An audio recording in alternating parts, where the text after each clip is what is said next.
Sure. It's on pause, so just hit record. Just hit the orange button and it'll start recording. You're on. I was looking for the word play. And it's not. Sorry. Well, good afternoon, everyone. My name is Douglas Kellner, co-chair of the State Board. We'll call the meeting to order and ask the commissioners to introduce themselves. Jim Walsh.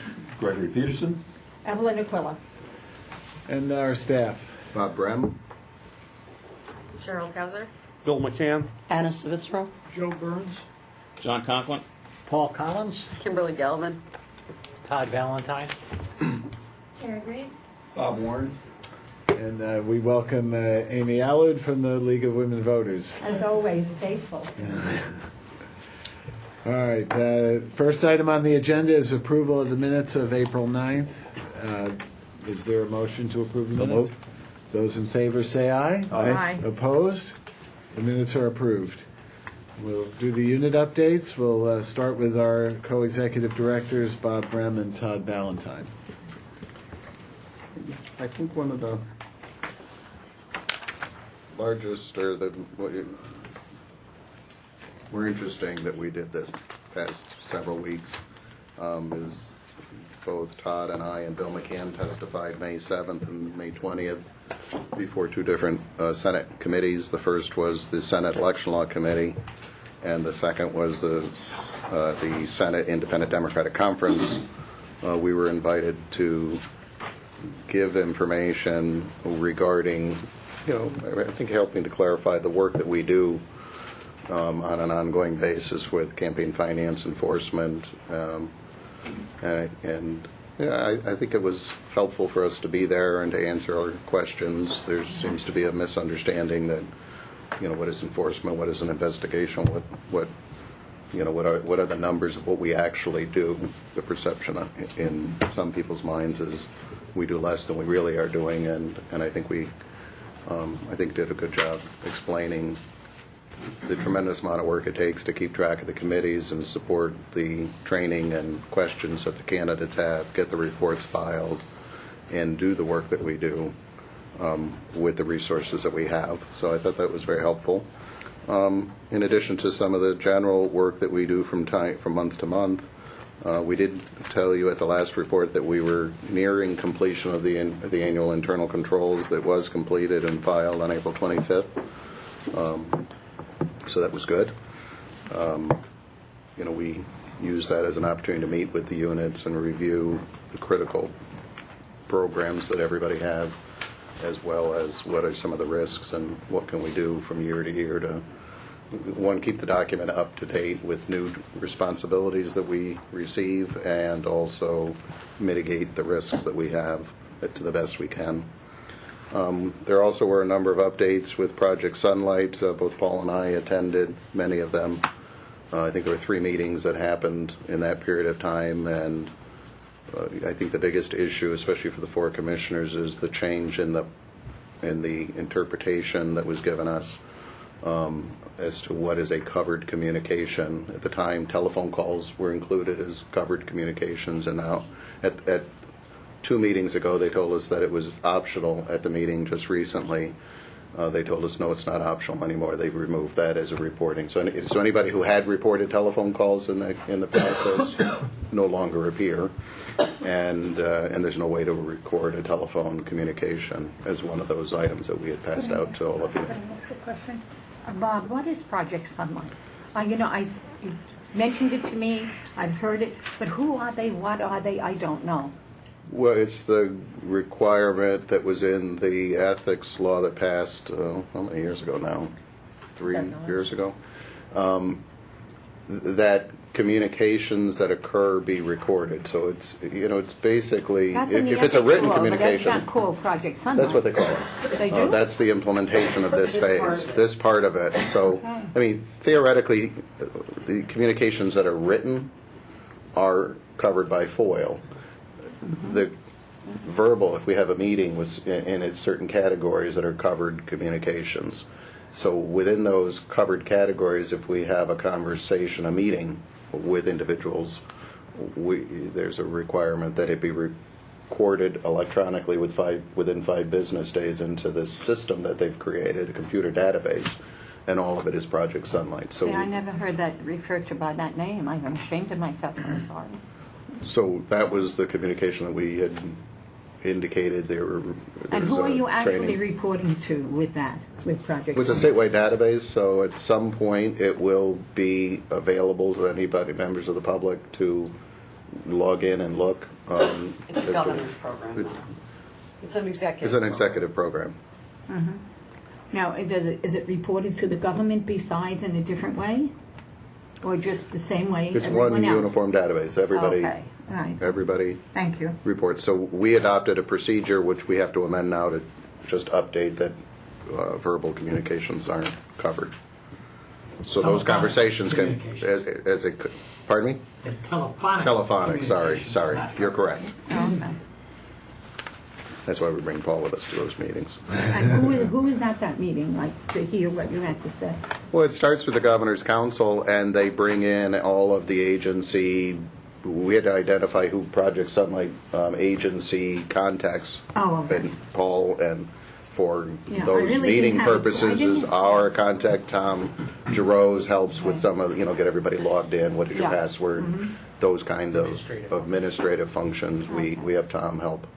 And then, there's training for everybody, and we develop, a paper way of writing it down if you're having one of these meetings, so that you could then go put it in the computer and at least record all the information you needed. Well, I could figure Project Sunlight, what it meant, just by the title of it.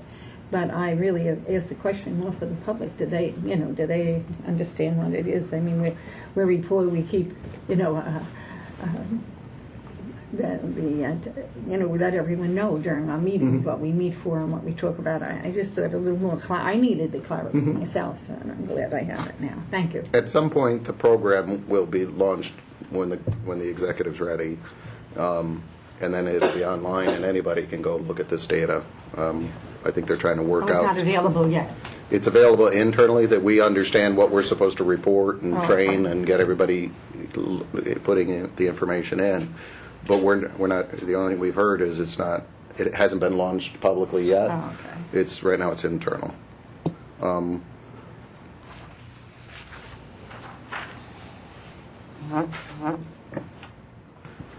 I think that covers probably the larger of the items, other than The rest we'll hear on the unit reports, I think. Todd, did you want to add anything?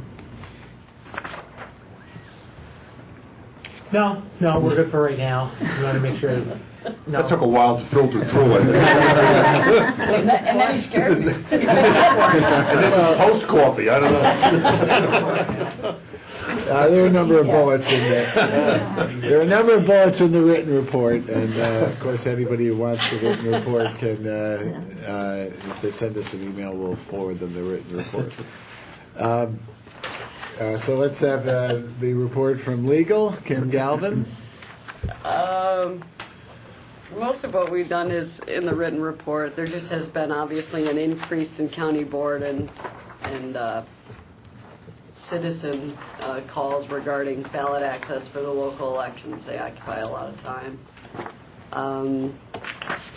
Other than that, we've attended the hearings and helped develop the testimony, and we've attended Project Sunlight, and I happen to be the ethics officer for the agency, so I alone had several JCOPE training sessions to attend, which were very good.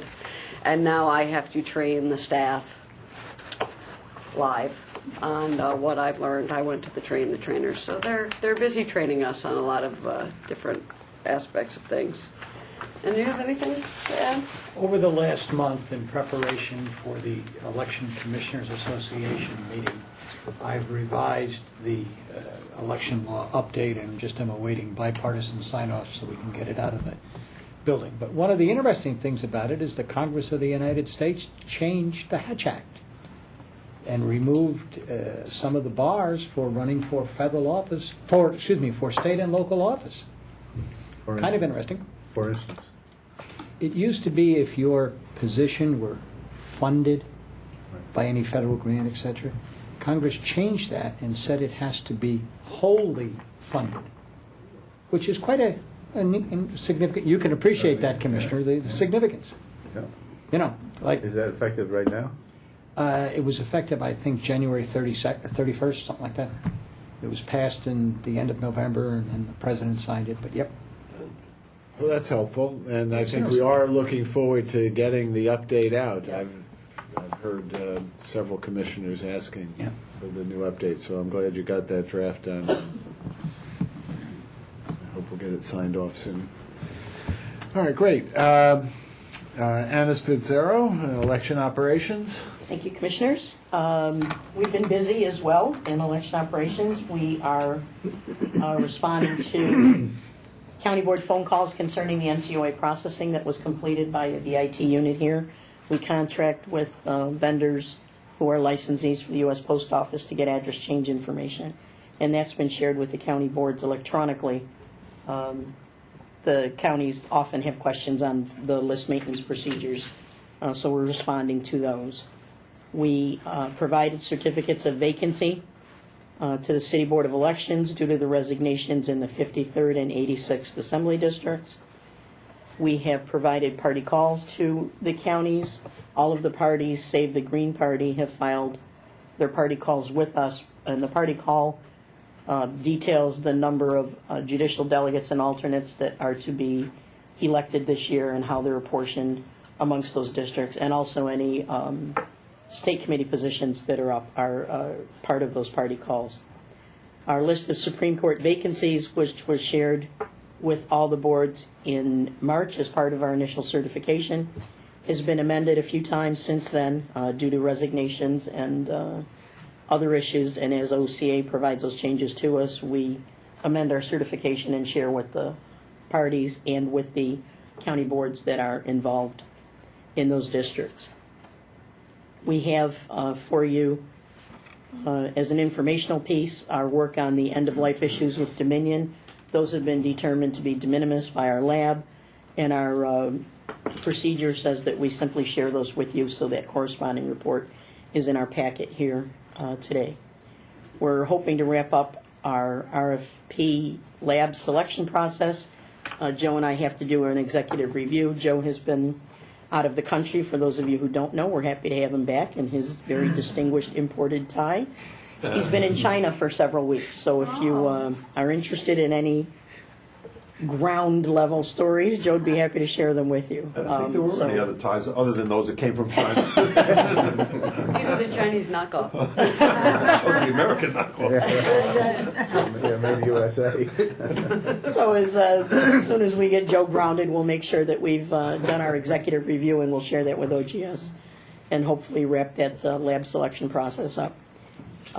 We completed the upgrade certification testing for the ES&S central count system. There were some remaining issues there.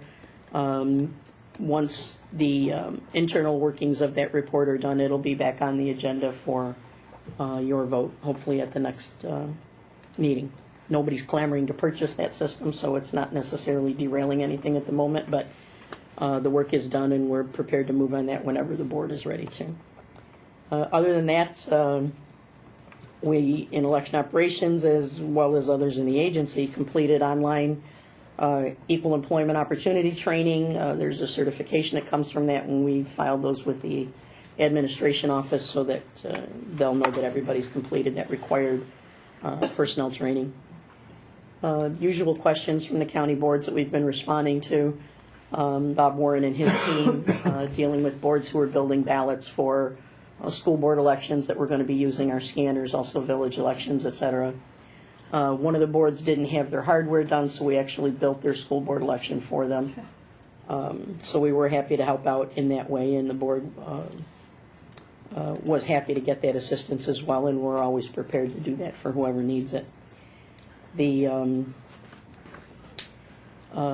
central count system, the legacy system, Sequoia's teamwork system is what it's called, has been dusted off, and it's been brought up to speed, and a representative from Dominion, who some of you may know, who wrote a lot of that software and has been almost solely supporting that system, is coming here next week to make sure that the system is operational and also to provide some training The only person on our staff that has any familiarity with that system at all is John Ferry.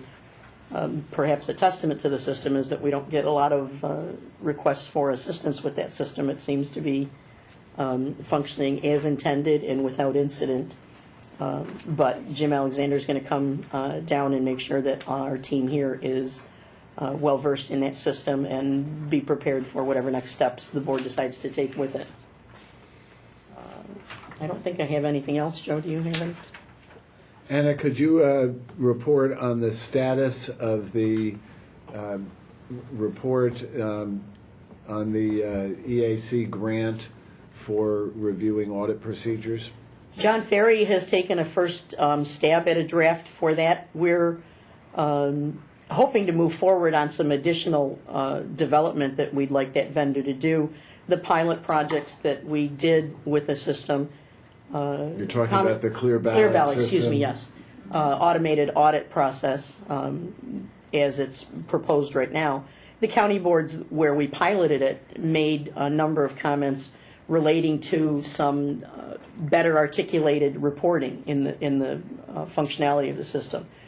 So we're hoping that we do have grant money that's available that we could have Clear Ballot provide that additional reporting, and then the mission of our grant, which was to fully explore the options of automated auditing, would be more thorough. As I said, John Ferry has taken a first stab at that draft. I'm reviewing it right now,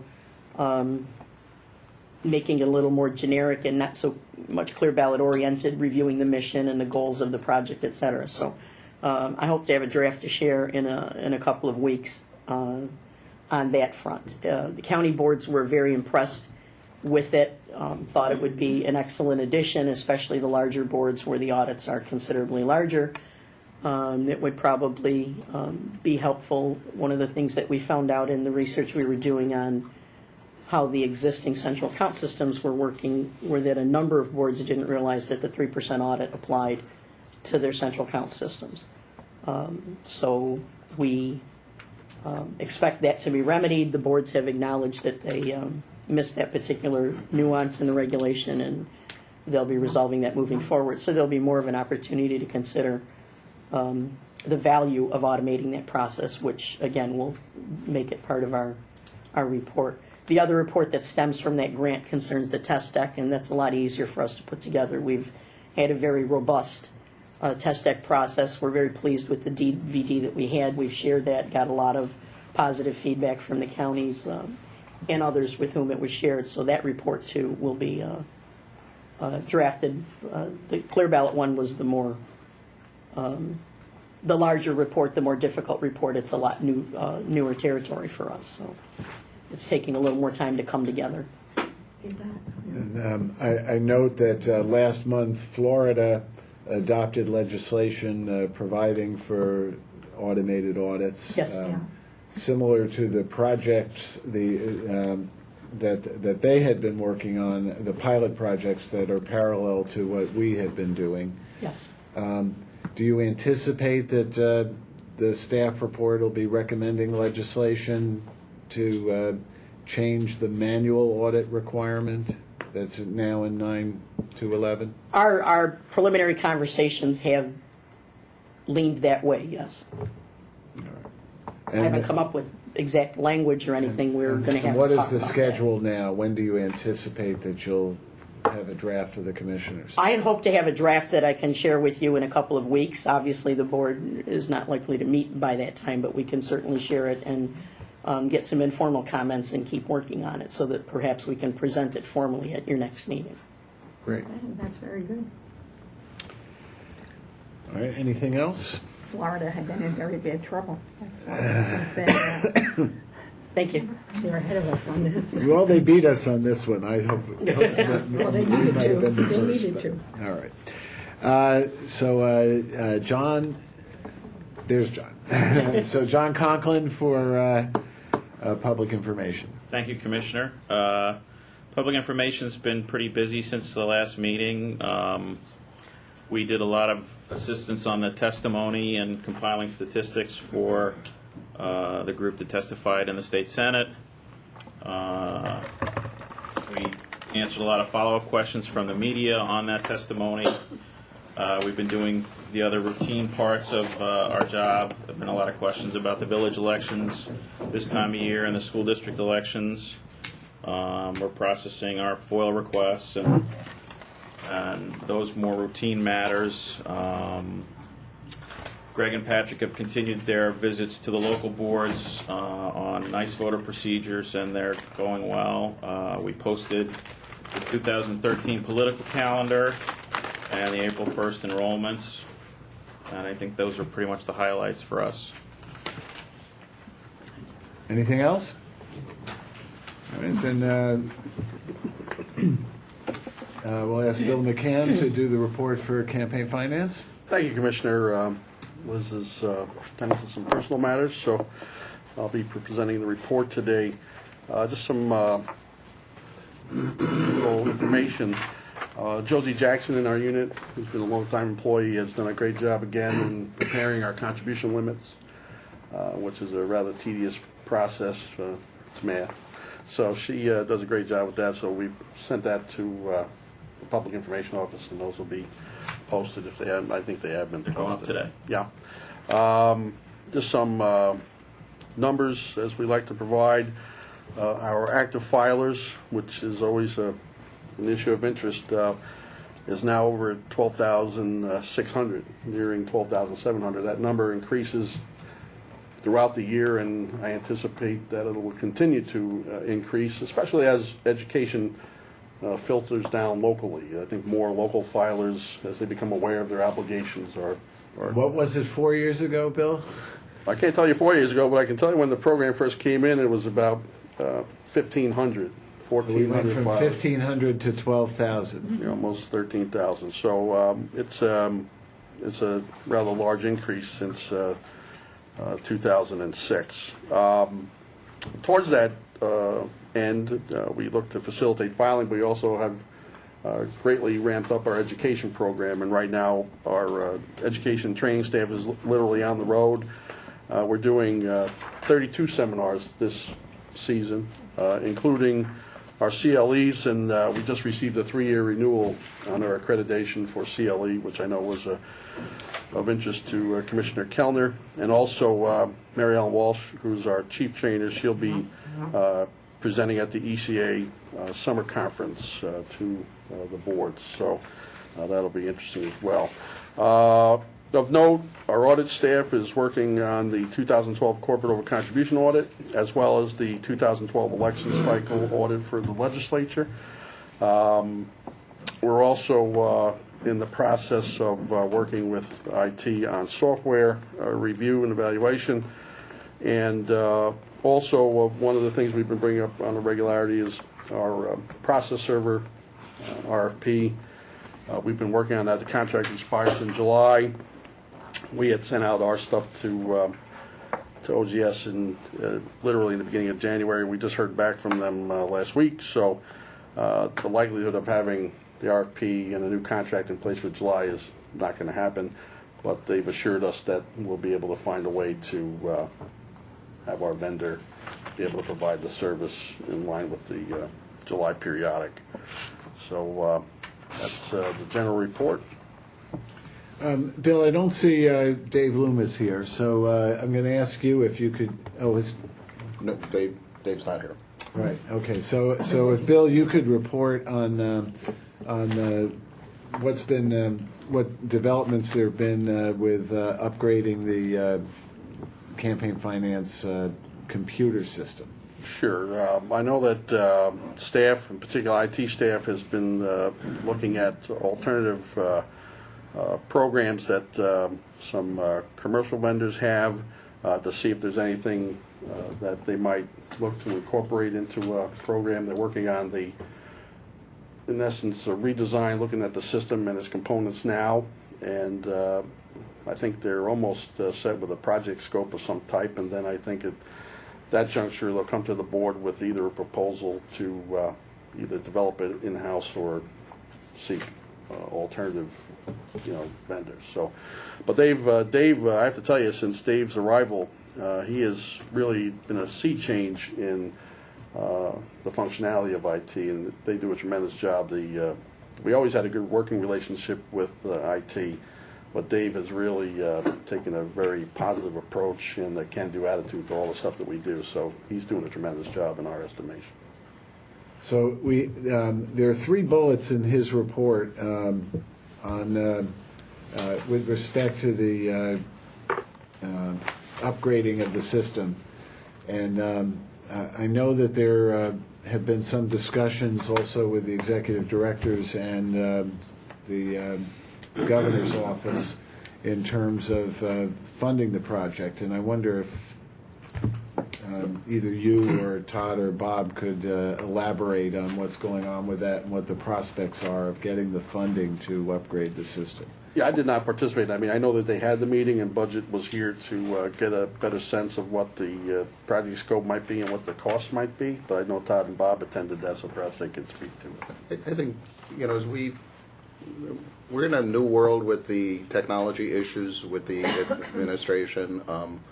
There was an annual technology plan that a lot of this information used to feed through in order to work towards funding, and that's been replaced with consolidated units under the information technology department. So we're still not 100% sure of the process because it's at the early stages.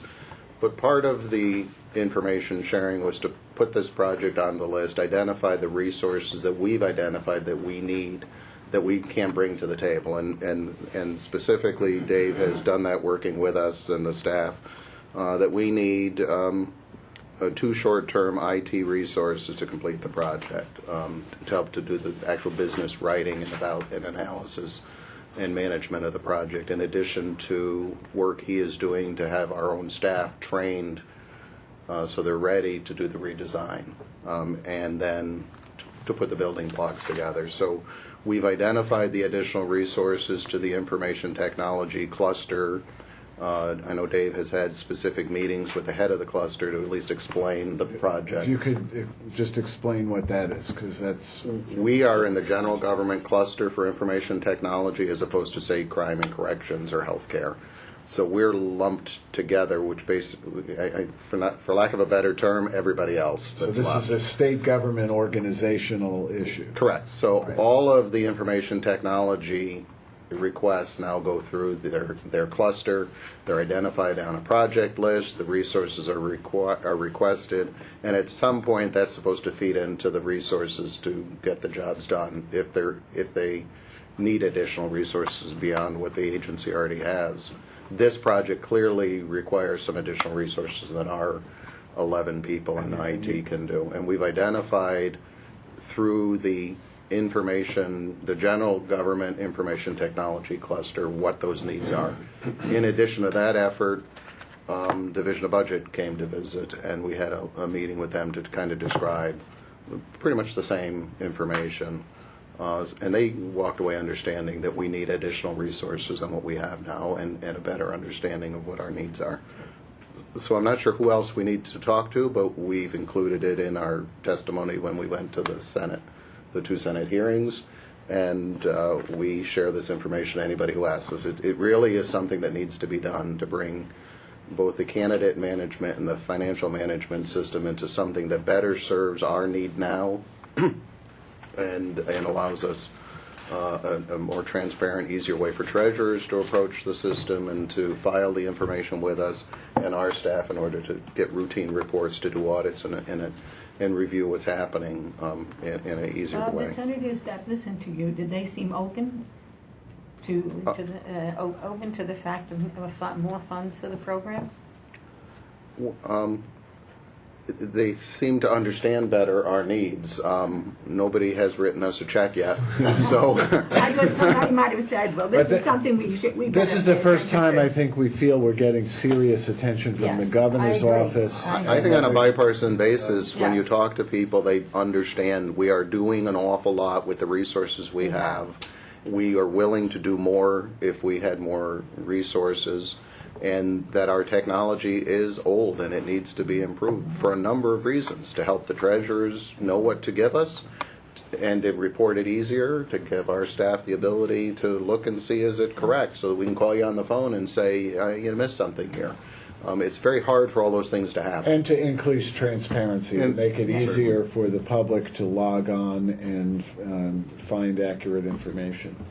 And to be honest, there are a lot of people who do log on, and to the extent there's a lot of different opinions as to what we are doing, it all stems from the information that a lot of people spend a lot of time to post to the website. You know, all of those reports, that whether they like us or not, or think we're doing a good job or not, they all look at that information, and it takes a lot of people, both IT and campaign finance, to make sure that they've answered all the questions and they get it posted in as clear a way as we can now before the fix happens. It takes a lot of time. If we had more resources, we could take it to the next step and do more. And as Bill said before, we had 1,500 filers when the system was developed, and now we're up to 12,000. over 12,000. And be- Yeah, I mean, the software is 20 years old, you know, and it's operating, but the platform that it's operating under is coming to its end of life within the next few years, so we have to address that situation. And that's been coming for a while, but Well, and to put this into context, we have provided side letters to the governor's office with budget requests. several but- years. But we're now getting serious attention to that. And the budget is significant, right? Because we're talking about $2 million or more or less to do this. Yeah, I mean, it's a rough estimate. I mean, And- that's the next step is. And our whole budget is only $5 million a year? Yeah, the whole Yeah. So, we do not have the resources on hand to support this. No. Almost 40% of our.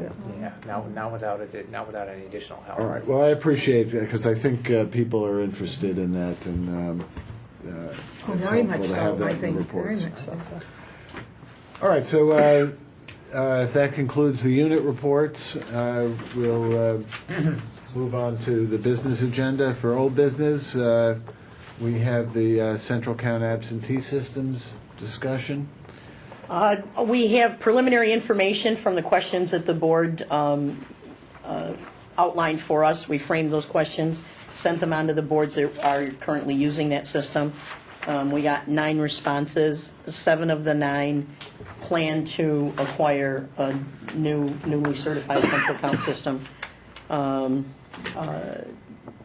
The two of the 9 who don't. Well, I don't have an answer from New York City on that particular issue. They don't have any immediate plans to migrate.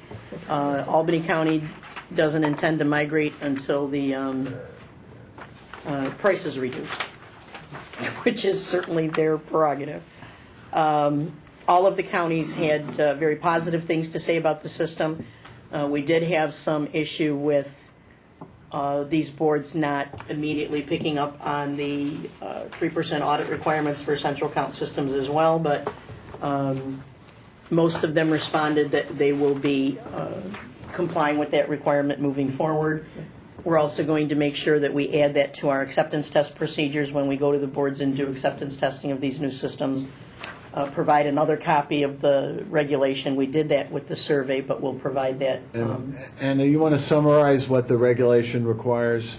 With the central count systems, the regulation requires that 3% of the election districts counted on that central count system have to have the 3% audit procedure implemented, allowing for the escalation and any additional audit that the counties want to do. And that would provide us feedback then with, for the legacy systems on how accurate they are in fact operating. I think it will provide more feedback. All of the counties the report is in your packets, obviously, but I do want to share with you. All of the counties follow our procedures concerning pre-election testing. And in the central count system world, the existing regulations that have not yet been repealed, there are separate regulations for central count systems, require that the pre-election test be done obviously before the ballots are counted, and it requires that once all the ballots are tallied and the reports are produced, that same test is run again. So that confirms that not only was the system running properly before the count started, but nothing in the count, no ballots, timing marks, extraneous ballot marks or whatever, disrupted the logic and accuracy of those systems, and the test deck is run again to confirm that. And in all of these instances, all of the counties involved speak very highly of the confidence in the system.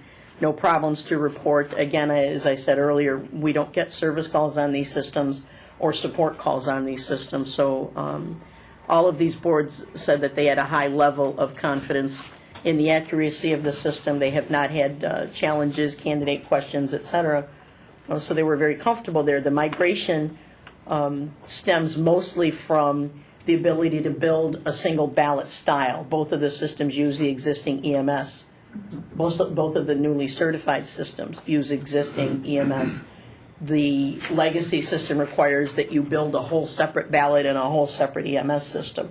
So that migration would certainly save the county boards a lot of time and effort in that regard. But the staff conclusion at this point is that based on the evidence that you have, that there's no compelling reason to require recertification of the legacy system. I don't see any at this point. We'd feel more comfortable saying that in a more declarative way after we meet with Sequoia next week and do some functional testing. But that is the leaning at this point with just the initial feedback from the county boards. We didn't pose the additional questions as to how much time they would need to make that switch or whatever. We didn't want to burden that survey with those kinds of esoteric questions. We really just wanted to come up with enough information to make a recommendation to the board concerning either grandfathering the system or requiring it to be certified. And we'll do that at your next meeting. We'll have that recommendation for you. Okay.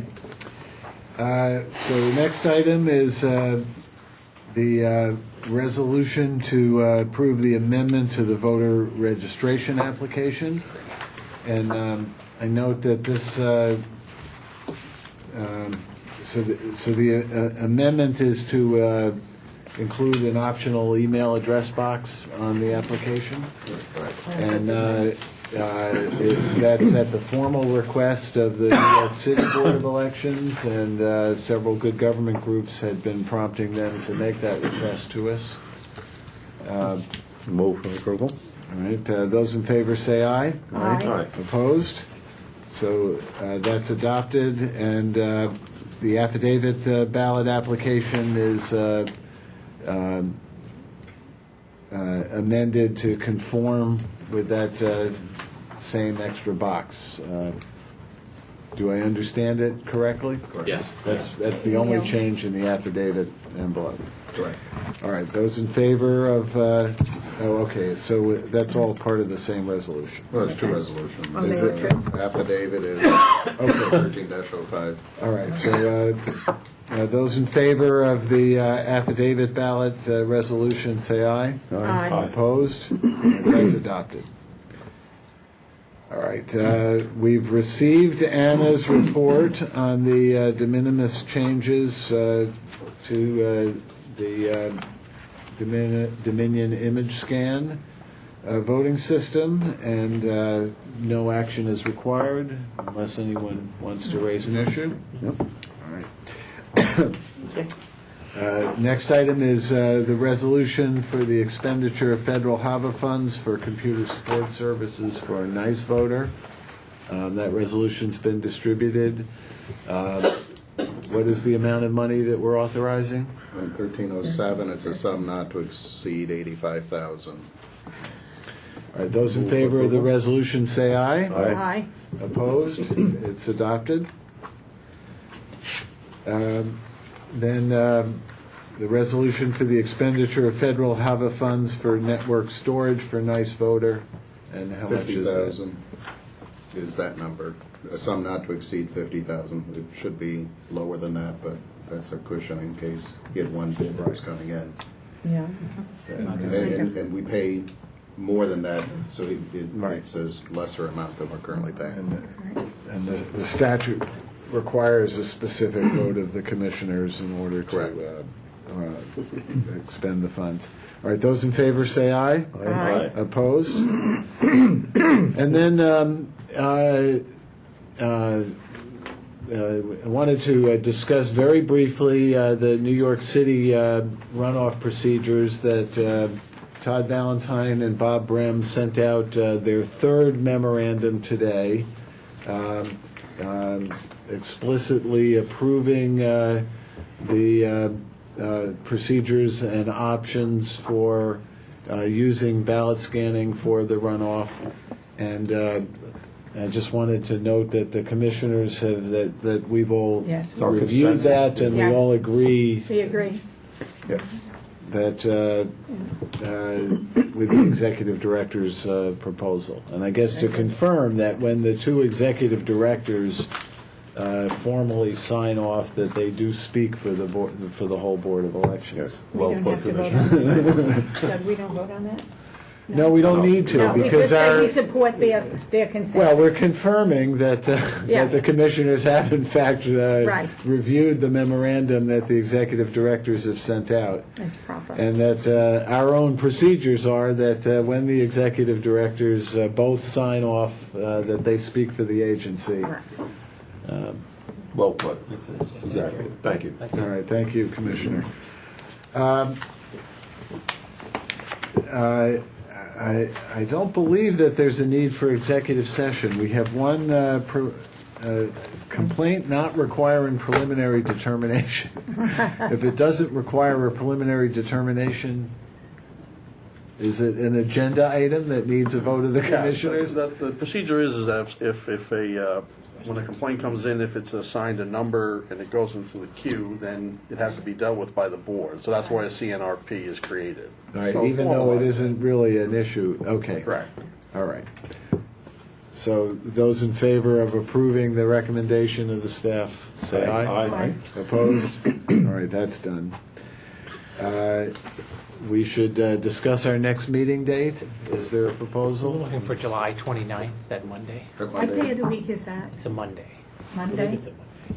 I think it's July 31st. I Well, don't- we said all three of those days would work, so. Okay. wasn't it? So we're tentatively on July 29th? Monday? Okay. Okay. It's a Monday, It yes. is a Monday. Yep. Okay, is there any further business to discuss? No, Will we adjourn? thank you. All right, we stand adjourned. Thank you all. Okay, thank you.